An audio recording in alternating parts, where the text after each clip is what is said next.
Yan po ang kagandahan dito sa probinsya mga idol, ma'am sir. Maliban po sa aming pagpapalayan ay meron po kaming ginagawang alternatibong pamamaraan para po makatipid kami sa aming mga gastusin.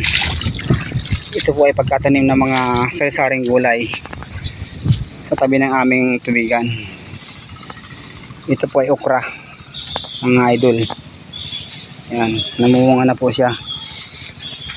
Ito po ang aming ginagawa. Laking tipid po ito sa amin kapag hindi ka nabibili ng gulay mga idol. Yan po yung aming ginagawa. Okra, sitaw, talong, yun po ang aming mga alternatibong ginagawa na pamamaraan para makatipid kami sa aming mga pang araw-araw na gastusin. Yan po. Nasa tabi po yan ang palayan mga idol. Ayan, kita nyo.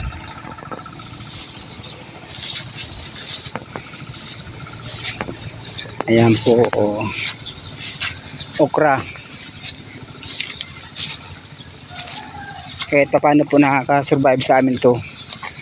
Pang araw-araw aming hanap buhay ay hanaking tipid po ito. Ito naman po ang aming ampalaya. Ayan, meron na po siyang bunga isa.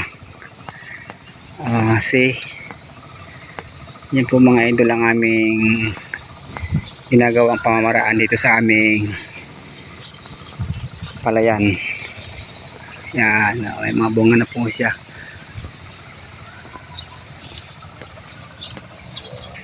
Yan po mga idol. Ma'am and sir, ito po yung aking hanap buhay dito sa aming palayan. Yan, may mga bunga na po siya mga idol. Pag wala pong gawa sa palayan, ito ang aming pinagkakabalahan. Ang pagtanim ng mga gulay sa tabi ng aming palayan.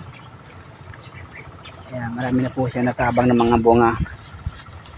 Yan, meron pong maliit mga loads. So, tuloy-tuloy na po yan, basta wag lang po daanan ng masamang panahon.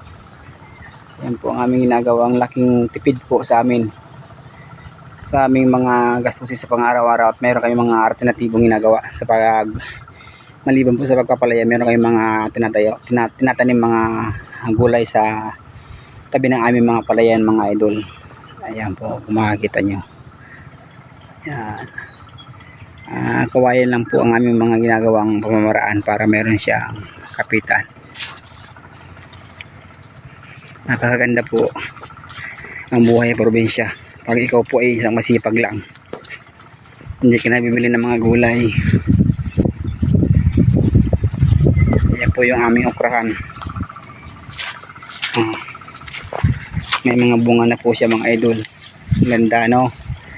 Yan po, thank you po sa lahat ng aking mga followers at viewers.